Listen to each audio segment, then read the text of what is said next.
Welcome to RKV एजुटेक notes video series. और आज जो हम पावर प्लांट देखने जाने वाले वो है जियोथर्मल एनर्जी पावर प्लांट। अब जैसे कि इसका नाम सजेस्ट कर रहा है कि जियोथर्मल, तो हम यूज तो करने वाले थर्मल एनर्जी, लेकिन ये कहाँ मिल रही है? Geologically, that's means from the earth surface. अब अर्थ सरफेस मीन्स जो भी अर्थ की लेयर बनी होती है, पहले तो होता है ग्राउंड सरफेस मिट्टी का, उसके बाद रॉकी लेयर होती है रॉक्स की बनी हुई, और उसके नीचे जैसे जैसे हम जाएंगे तो मैग्मा आ जाएगा। तो अर्थ के कोर में बहुत ज्यादा हीट है, और ये जो मैग्मा की हीट है, जब ये किसी water reservoir, under surface water reservoir तक पहुंचता है, तो वो वाटर रिजर्वायर करता क्या है, उस हीट को एब्जॉर्ब कर लेता है and it become very hot hot and steam also generated in that reservoir, and that kind of reservoir which having a thermal energy is called as geothermal reservoir. अब ऐसे जो रिजर्वायर होते हैं, बहुत बार हमने देखा है कि हॉट स्प्रिंकल या फिर स्टीम बाहर निकलती है। सो ये जो स्टीम होती है या फिर हॉट वाटर जो स्टोर है, उससे हम यूज करने वाले, उसकी हीट को यूज करने वाले इलेक्ट्रिक एनर्जी जनरेट करने के लिए। अब देखा जाए तो basically geothermal energy power plant, ये तीन टाइप के पावर प्लांट होते हैं। एक तो होता है जहां पे ड्राई स्टीम बाहर निकल रहा है जियोथर्मल रिजर्वायर से, और उस स्टीम को हम यूज कर रहे हैं टू रन अवर टरबाइन। दूसरा होता है जहां पर सिर्फ स्टीम नहीं है, स्टीम के साथ वाटर भी आ रहा है, वाटर पार्टिकल्स भी आ रहे हैं, उसे बोलते हैं स्प्लैश स्टीम। तो उसे हम डायरेक्टली स्टीम टरबाइन में यूज नहीं कर सकते, तो हमें करना क्या होता है कि उसमें से वाटर पार्टिकल सेपरेट करते हैं और स्टीम को आगे भेजते टरबाइन रन करने के लिए। और तीसरा जो टाइप होता है वो होता है binary cycle geothermal energy power plant. अब बाइनरी साइकिल में होता है कि दो वर्किंग फ्लूइड है। अब ये कब यूज करते हैं? जब आपका जो जियोथर्मल रिजर्वायर है वहां पे स्टीम जनरेट नहीं हो रही है, लेकिन वहां पे हॉट वाटर का सोर्स है, तो हम उस हॉट वाटर की एनर्जी यूज करेंगे। और कोई सेकेंडरी जो हमारा वर्किंग फ्लूइड रहेगा, जैसे कि हमने फ्रेयॉन यूज किया था, तो फ्रेयॉन को हम हीट अप करेंगे उस हॉट वाटर से, और फ्रेयॉन की जब हाई प्रेशर वेपर बनेगी उसे यूज करेंगे टरबाइन रन करने के लिए। तो अभी हम देखते हैं फर्स्ट टाइप, जहां पे ड्राई सैचुरेटेड या ड्राई सुपरहीटेड स्टीम हमें जियोथर्मल रिजर्वायर से मिलता है। सो वो कैसे प्लांट वर्क करता है? सो हमारे पास इमेजिन कीजिए कि ये हमारा ग्राउंड लेवल है,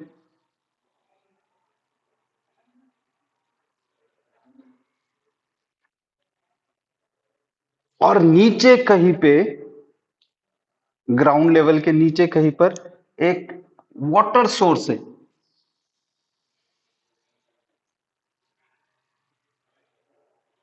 अब ये वाटर सोर्स कहां रहने वाला है? नो डाउट्स पहले आ जाएगा ग्राउंड सरफेस।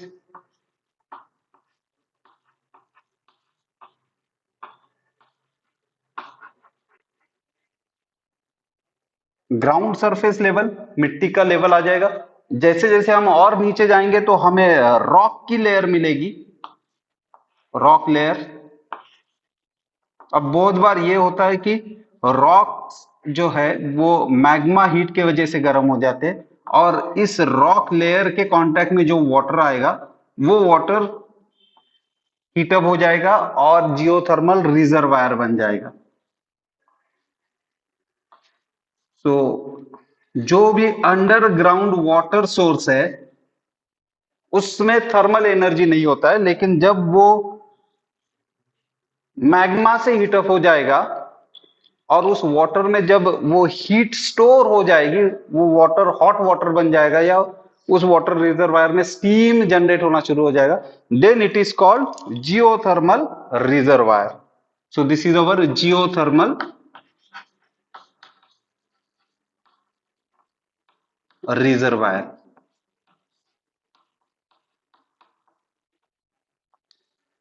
तो यहां पर हमारा वाटर स्टोरेज है, जिसने मैग्मास के वजह से हीट अप हो गया है। अब इस स्टोरेज में हॉट वाटर है, स्टीम है। This is our rock layer.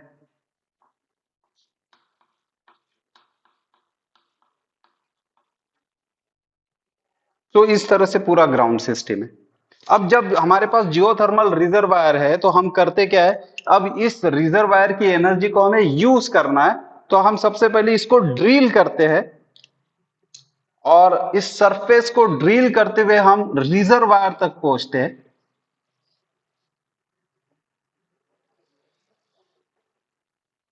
तो इस तरह से हमने एक थ्रू आउट ड्रिल कर दिया और रिजर्वायर तक पहुंच गए। अब इस रिजर्वायर से हम स्टीम को बाहर निकाल सकते हैं। अब इस रिजर्वायर से हम प्रोडक्शन स्टार्ट करने वाले। So this reservoir itself called as production well.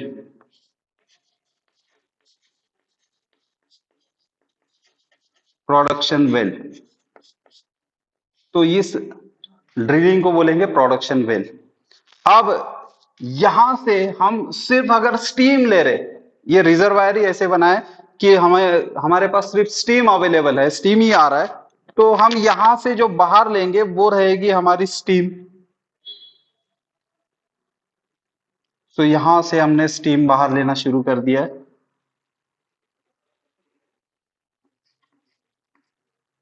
अब इस स्टीम को हमें कहीं ना कहीं किसी टरबाइन को रन करने के लिए यूज करना है, तो हम यहां से इस स्टीम को कोई टरबाइन रन करने के लिए भेजेंगे। अब ये स्टीम है किस क्वालिटी की, तो ये है super heated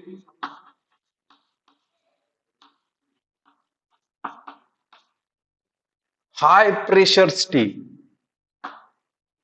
super heated steam, लेकिन इसमें प्रेशर कितना है, बहुत ज्यादा प्रेशर है, हाई प्रेशर। तो हमने जियोथर्मल रिजर्वायर से स्टीम को ही अलाउ किया है, स्टीम ही बाहर निकल रही है उस थर्मल रिजर्वायर से, और इस स्टीम को अब हम भेजेंगे किसी टरबाइन को रन करने के लिए। तो इस स्टीम को हम यहां इस तरफ टरबाइन की तरफ भेज रहे। अब यहां पे कोई टरबाइन होना चाहिए, तो हम यहां एक टरबाइन बना देते हैं।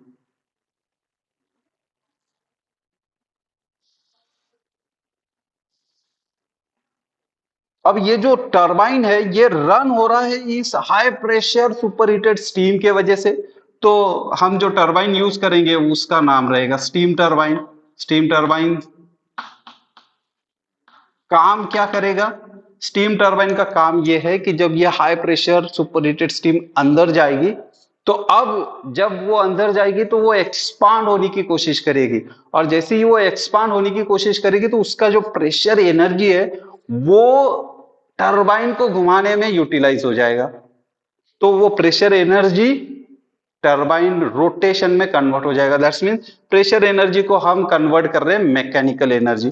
अब ये मैकेनिकल एनर्जी किस फॉर्म में मिलेगा, तो it is rotation of turbine shaft. तो ये शाफ्ट घूमना शुरू हो जाएगा। अब इस शाफ्ट को हम करते क्या है, इस शाफ्ट को कपल करते हैं हम जनरेटर के शाफ्ट के साथ। तो यहां पे हमने इस शाफ्ट को जनरेटर शाफ्ट के साथ कनेक्ट कर दिया। तो ये है हमारा जनरेटर।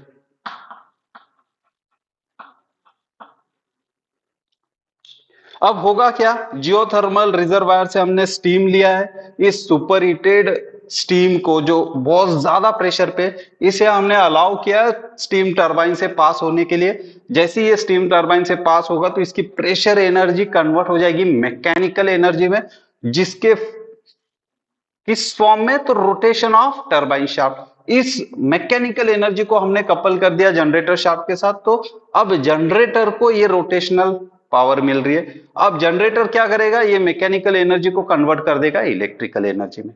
लेकिन जो जनरेट हो गई है इलेक्ट्रिकल एनर्जी, अगर मैं यहां से पावर स्टेशन से अगर उसको किसी सिटी तक लेके जाना चाहता हूं तो इलेक्ट्रिकल केबल लगेगा, और हर इलेक्ट्रिकल केबल में उसका एक रेजिस्टेंस होता है। सो होता क्या है, यहां जो मैंने पावर जनरेट की है, जब ये मैं ट्रांसमिट करूंगा 2 या 4 किलोमीटर दूर तक, तो उतनी केबल में इलेक्ट्रिकल रेजिस्टेंस की वजह से यहाँ का वोल्टेज ड्रॉप ड्रॉप ड्रॉप होते जाएगा, और जो एंड पे पहुंचेगा वो कोई रिड्यूस वोल्टेज रहेगा।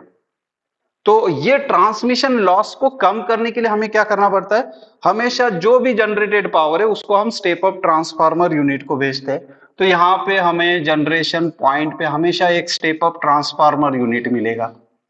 तो ये हमारा स्टेप अप ट्रांसफार्मर यूनिट।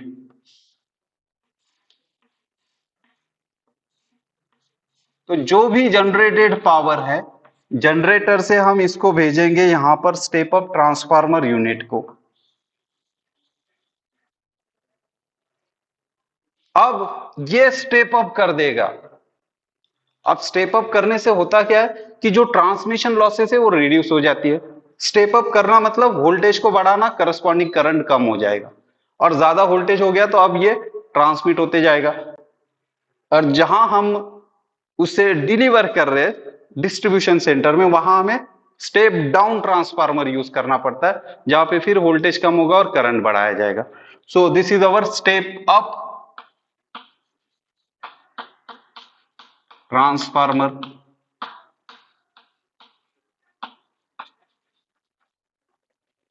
अब जो भी पावर हमने जनरेट कर ली है, स्टेप अप कर ली है, उसे हमें लोकेलिटी पॉपुलेशन तक लेके जाना है। तो उसके लिए हमें लगेगा एक हाई टेंशन ट्रांसमिशन लाइन, और वो ट्रांसमिशन लाइन टावर थ्रू हम जहां चाहिए उस डिस्ट्रीब्यूशन पॉइंट तक भेजेंगे।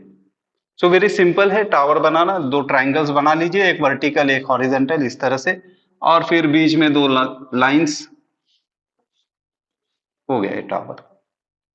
अब जो स्टेप अप हो गई है पावर, उस स्टेप अप पावर को हम इस टावर थ्रू, इस केबल के जरिए वेरियस डिस्ट्रीब्यूशन पॉइंट तक भेजेंगे। लेकिन ये जो पावर होती है बहुत ज्यादा होती है, so that is called high tension. और हाई टेंशन पावर को अगर भेजना है तो हाई टेंशन ट्रांसमिशन लाइंस को यूज करना पड़ेगा। So with the help of this H T lines हम इस पावर को कहां सप्लाई कर रहे हैं, टू वेरियस डिस्ट्रीब्यूशन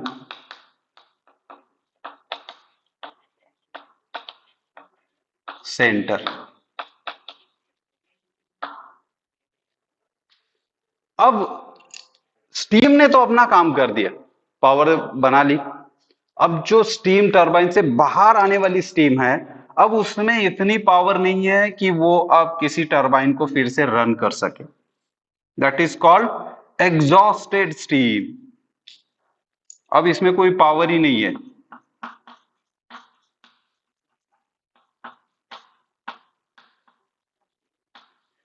अब इस एग्जॉस्टेड स्टीम को हम एटमॉस्फेयर में नहीं छोड़ सकते, तो हमें इसको करना क्या है, फिर से रिजर्वायर में वापस डालना है। अब उस प्रोसेस के लिए हमें फिर से और एक ड्रिल करना पड़ेगा। सो उसके लिए हमें यहां फिर से हम ड्रिलिंग करते हैं अप टू रिजर्वायर। तो ये जो ड्रिल कर दिया है, तो इसे भी वेल ही बोलते हैं। जैसे यहां पे प्रोडक्शन वेल था, and this is called injection well.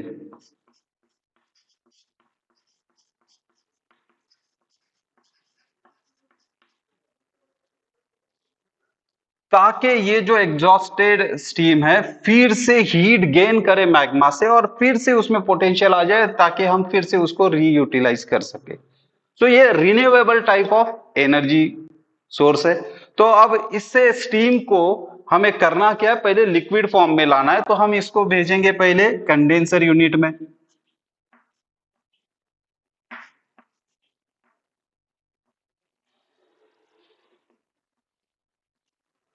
अब कंडेंसर यूनिट में होता क्या है कि हम कूलिंग वाटर को यूज करते हैं, ताकि हम इस एग्जॉस्टेड स्टीम को कूल डाउन कर सके। जैसे ही इस स्टीम को कूल डाउन करेंगे तो ये लिक्विड में कन्वर्ट हो जाएगा।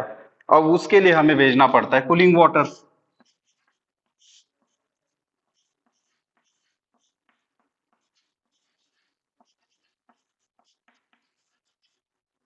So this is our condenser unit. तो इस एग्जॉस्टेड स्टीम को हमने कंडेंसर से पास किया और सराउंडिंग से जब कूलिंग वाटर आया तो इसने स्टीम में से हीट एनर्जी निकाल ली, हीट एनर्जी निकाल ली तो ये जो स्टीम है वो लिक्विड फॉर्म में कन्वर्ट हो गया। अब ये जो लिक्विड फॉर्म में कन्वर्ट हो गया that is called condensate.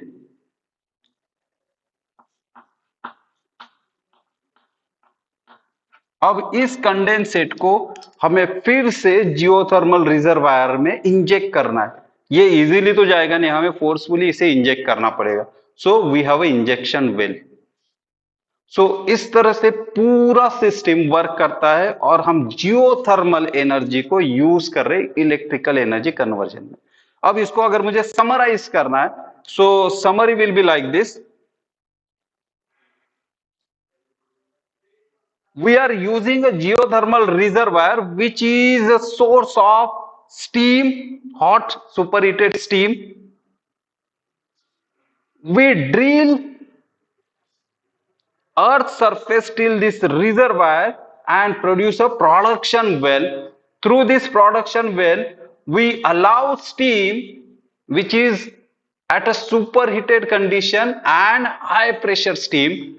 This steam is allowed to pass through the steam turbine. When it is passing through the steam turbine, it try to expand, and during expansion pressure energy of steam is get converted into mechanical energy in the form of rotation of shaft, turbine shaft. This turbine shaft is then coupled with a generator shaft. So this mechanical energy get converted into electrical form with the help of generator. This generated electric energy is then supplied to step up transformer unit where it gets step up to minimize the transmission losses. And with the help of high tension transmission line, we distribute it to various distribution center. Now the exhausted steam, which don't have any more power to run another turbine, is passed through a condenser unit, and with the help of cooling water, we cool down this steam into a liquid form that is called condensate. And this condensate is injected back to the geothermal reservoir with the help of injection well. And in this way, by using geothermal energy, we convert into electrical energy.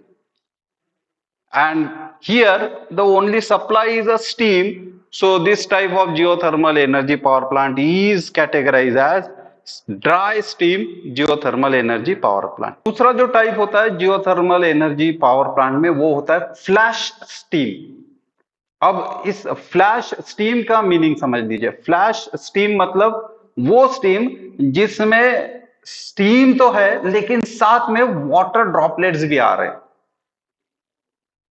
और हमारे पास है steam turbine, तो यहां पर तो ये run होगा सिर्फ स्टीम के वजह से, वाटर अगर है तो ये इसके पार्ट्स को खराब कर देगा। तो हम इस सिस्टम में थोड़े से चेंजेस करते हैं और वो बन जाता है splash steam geothermal power plant. अब चेंजेस में आता क्या है, यहां पर हम एक एडिशनल यूनिट लगाते हैं। तो मैं इस लाइन को यहां से इरेज कर रहा हूं। यहां पर एक एडिशनल यूनिट लगाते हैं, वो यूनिट है स्टीम सेपरेटर।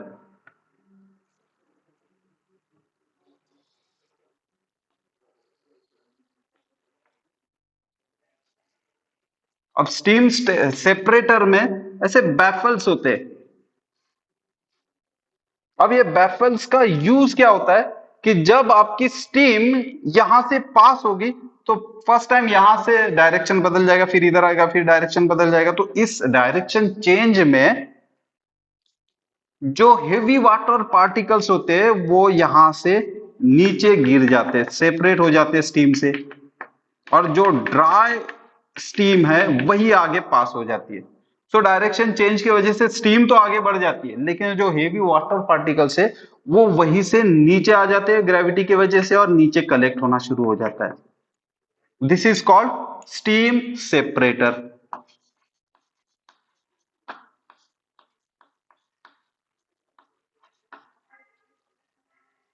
अब जो स्टीम आगे बढ़ गया स्टीम सेपरेटर से, वो फिर से वही काम करेगा, स्टीम टरबाइन में जाएगा, स्टीम टरबाइन में प्रेशर एनर्जी कन्वर्ट हो जाएगा मैकेनिकल एनर्जी में, और फिर आगे जाके जनरेटर उसको पावर में कन्वर्ट कर देगा।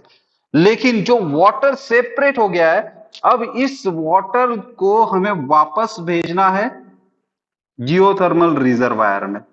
तो जो वाटर सेपरेट हुआ है उसे हम कनेक्ट करते हैं, ये जो इंजेक्शन साइड जाने वाला जो हमारा कनेक्शन है कंडेंसर से, वहां पे। सो दिस इज हॉट वाटर या सेपरेटेड हॉट वाटर। अब ये सेपरेटेड हॉट वाटर और यहां से आया हुआ कंडेंसेट, जो स्टीम को हमने लिक्विड में कन्वर्ट कर दिया, ये दोनों मिला के हम फिर से इसको जियोथर्मल रिजर्वायर में इंजेक्ट कर देते। तो यहां पर सिर्फ एक एडिशनल पार्ट लग जाता है, स्टीम सेपरेटर। इसकी जरूरत क्यों है?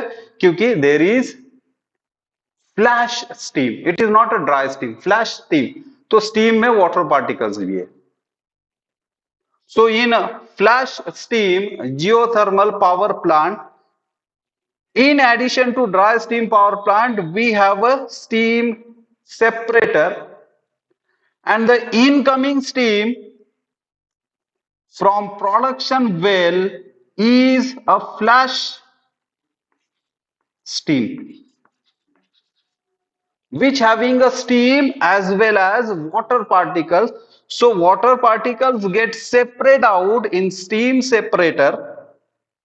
Dry steam, high pressure dry steam is then flow towards the turbine, and then in turn it get converted into electrical power, and the separated hot water is returned back along with the condensate and injected into the geothermal reservoir with the help of injection well. जो तीसरा type है geothermal energy power plant में, वो है binary cycle geothermal energy power plant. अब binary cycle में दो working fluid है। अब ये जो हमारा है, ये रेगुलर हमारा dry steam geothermal energy power plant है। अब बाइनरी में होता क्या है, ये जो जियोथर्मल रिजर्वायर है, यहाँ पे स्टीम जनरेट नहीं हो रही, लेकिन हमारे पास हॉट वाटर सोर्स है। अब हॉट वाटर को हम टरबाइन रन करने के लिए तो यूज नहीं कर सकते, तो हम क्या करते हैं, इस हॉट वाटर को कोई दूसरा सेकेंडरी फ्लूइड को हीटअप करने के लिए यूज करते हैं। जैसे कोई रेफ्रिजरेंट फ्लूइड है या कोई फ्रेऑन फ्लूइड है। अब उस फ्रेऑन को हमने यूज कर लिया एज अ सेकेंडरी फ्लूइड, तो वो फ्रेऑन को हीटअप करेगा ये हमारा हॉट वाटर, और वो जो रेफ्रिजरेंट है वो हाई प्रेशर वेपर में कन्वर्ट हो जाएगा, और उन वेपर को हम यूज करेंगे फिर टरबाइन रन करने के लिए। तो बाइनरी साइकिल में चेंजेस क्या होते हैं कि हम ये जो जियोथर्मल रिजर्वायर से सिर्फ हॉट वाटर लेते हैं और उसकी हीट यूटिलाइज करते हैं सेकेंडरी फ्लूइड को हीटअप करने के लिए। तो उस केस में हमें चाहिए होता है एक हीट एक्सचेंजर। तो हम यहां एक हीट एक्सचेंजर बना लेते हैं। इस हीट एक्सचेंजर में ही हॉट वाटर अपनी हीट दूसरे वर्किंग फ्लूइड को दे देगा, और यहां से जो हॉट वाटर बाहर आ रहा है, तो वो हॉट वाटर हम टरबाइन रन करने के लिए डायरेक्टली यूज नहीं करते, तो हम इस हॉट वाटर को यूज करेंगे हीट एक्सचेंजर से पास होने के लिए। तो यहां से हॉट वाटर हमने जियोथर्मल रिजर्वायर से ले लिया, हीट एक्सचेंजर से पास करेंगे। हीट एक्सचेंजर में ये हॉट वाटर अपनी हीट डिलीवर कर देगा दूसरे फ्लूइड को, और फिर ये जो फ्लूइड है वो हम फिर से इंजेक्ट कर देंगे इंजेक्शन वेल में। So this is hot water from geothermal reservoir. तो बहुत सारे जियोथर्मल रिजर्वायर ऐसे होते हैं जहां पे स्टीम जनरेट नहीं होती, लेकिन गर्म पानी मिलता है। अब ये गर्म पानी जो हॉट वाटर है अप टू 150 डिग्री सेंटीग्रेड तक होता है, तो अब उस वाटर को तो हम यूज नहीं कर सकते टरबाइन रन करने के लिए, तो हम उसकी हीट को यूज कर रहे किसी दूसरे फ्लूइड को वेपर फॉर्म में कन्वर्ट करने के लिए। अब मोस्ट कॉमनली जो फ्लूइड है वो रेफ्रिजरेंट रहेगा। अब उस रेफ्रिजरेंट को हम यहां से पास करेंगे। अब उसको हमें फोर्सफुली अगर भेजना है तो we must have any mechanical means, तो कोई सर्कुलेटिंग या फीड पंप होना चाहिए, तो हम कोई फीड पंप यूज करेंगे।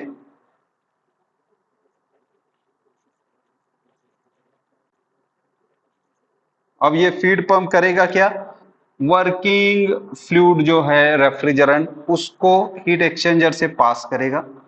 जैसे ही हीट एक्सचेंजर में आएगा तो ये हीट गेन कर लेगा from hot water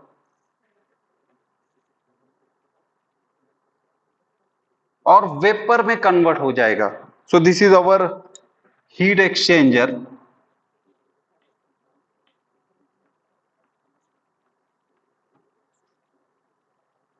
this is vapour, high pressure vapour.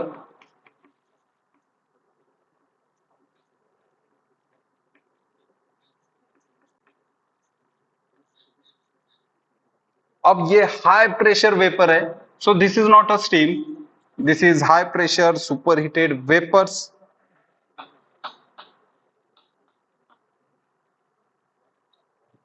सो हमने किया क्या, जियोथर्मल रिजर्वायर से हॉट वाटर लिया, हीट एक्सचेंजर से पास किया, हीट एक्सचेंजर में दूसरा फ्लूइड आया रेफ्रिजरेंट, उसको हमने इतना हीट प्रोवाइड कर दिया इस हॉट वाटर से कि वो हाई प्रेशर वेपर में कन्वर्ट हो गया।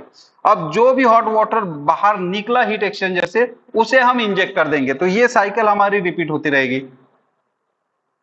और जो रेफ्रिजरेंट लिया था वो जो हाई प्रेशर वेपर में कन्वर्ट हो गया, वो हाई प्रेशर वेपर अब हम टरबाइन में भेजेंगे। तो ऑब्वियस है कि वो स्टीम टरबाइन नहीं रहेगा, that is a gas turbine.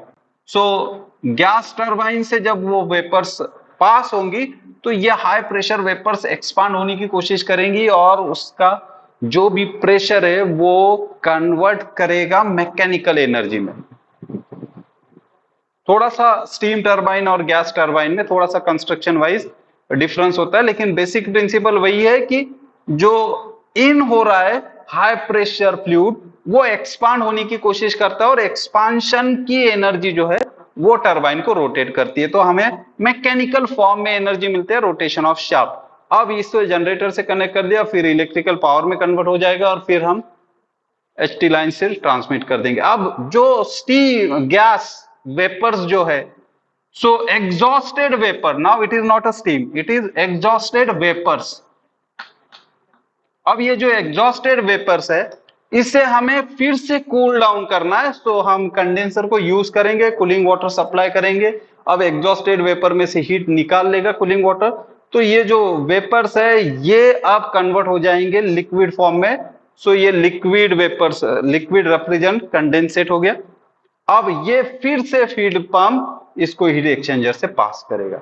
So there are two working fluid, एक तो हम जियोथर्मल एनर्जी वाला हॉट वाटर यूज कर रहे हैं और दूसरा है जो सिस्टम को रन करेगा।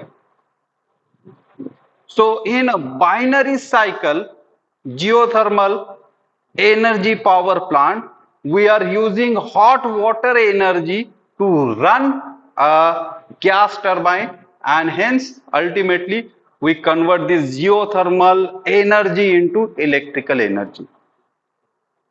Hopefully आज का ये वीडियो आपको पसंद आया होगा, जिसमें हमने कवर किया है जियोथर्मल एनर्जी पावर प्लांट तीनों टाइप्स।